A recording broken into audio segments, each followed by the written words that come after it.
What are you looking for? I need to believe that I've been sitting here for 2 hours in this movie waiting for this moment, and I want it to pay off. I want the money scene.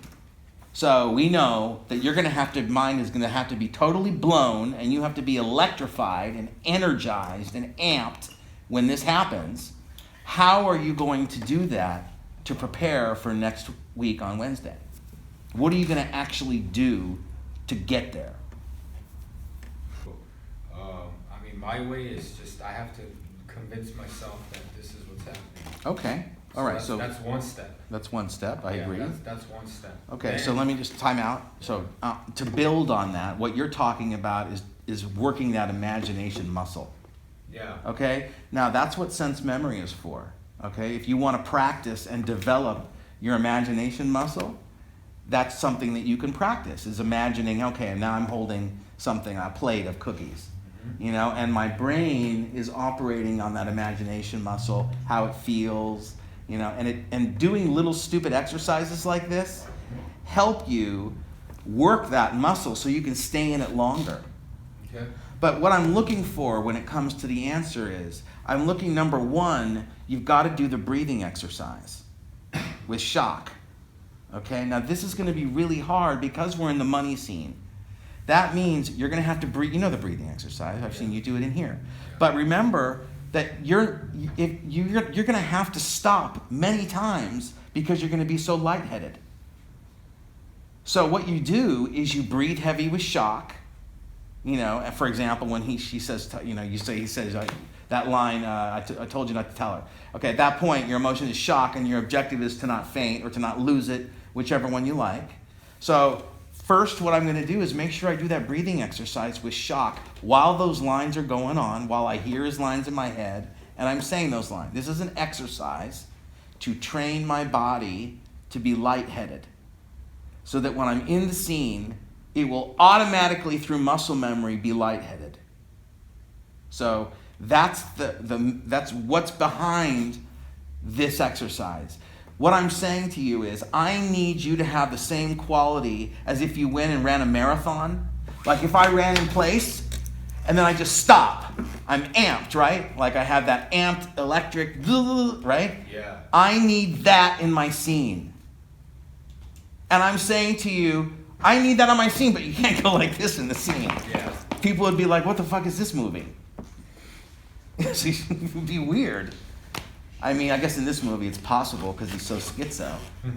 But I need that in there. I need that quality. And so you've got to train your body to have it. So the way we train it is by doing that breathing exercise with shock. And then we do it again. So you're going to get through it. If you can make it through one page and not have to stop, you're not breathing heavy enough. You follow me? Got it. So, realistically, how many pages is that scene approximately? Two, yeah. 2 pages. It's only 2? Really? Yeah, it's texted. Okay, it's very small writing. Okay, so let's just assume that it's a 3-minute scene. Okay, if you printed it out in like regular screenplay format, I would imagine that's probably 3 or 4 pages. So I would say, okay, you're going to be breathing so heavy that you get only down to the 3/4 of a page because you're breathing so heavy and you're so dizzy and I need to stop.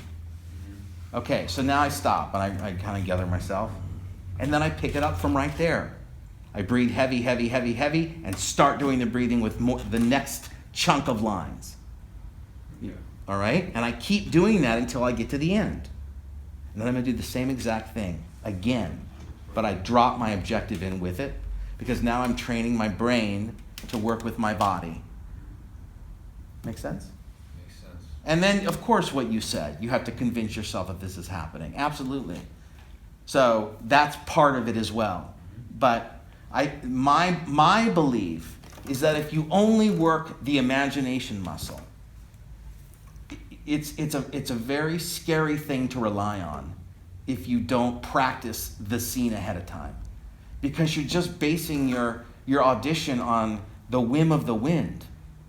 If my imagination stays that day. And that's a scary thing. Yeah. And that's one of the nice things about this technique is it's like almost like you have a backup plan because it's already in you. So if I just live in my imagination, I'm going to be able to play the notes anyway. Because I've been practicing the damn song, for 5 hours a day, for a month. I can go ahead and live wherever I want as I'm doing this, And then when I'm in concert and I see Steven Spielberg and Madonna and everybody watching me who are like the greatest, most creative people, and my anxiety is up and my imagination is not there because I'm tense, my body is just going to go, and then I'm going to just get into it because I've trained my body to be there ahead of time. Make sense? Mm-hmm. So all I'm saying to you is, I used to be somebody who cuts corners all the time when I was going to be a doctor.